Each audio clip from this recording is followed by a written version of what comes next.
In this video, we'll look at assembling the Gremsy T7 dampening plate. The assembly process for this is pretty simple. Next, we'll look at attaching the hyper quick release to the Gremsy T7 dampening plate.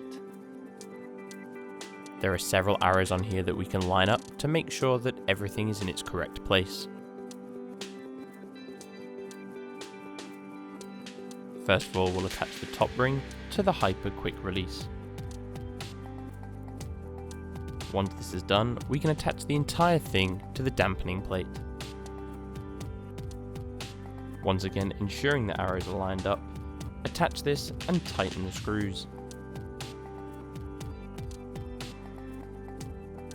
Now that the entire dampening plate has been built, we can attach this to our DJI M600 Pro.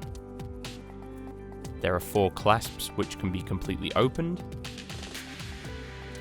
We can then attach this to the rails of the bottom of the UAV.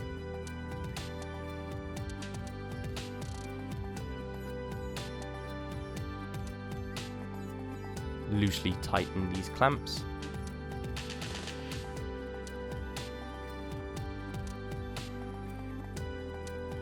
And then adjust the entire dampening plate so it is in the middle of the UAV before tightening completely. Once this has been completely tightened, we can plug in the cables to the hyper quick release plate. It doesn't matter in which order you connect these, as long as we connect the HDMI, power, communication cable and SDK cable.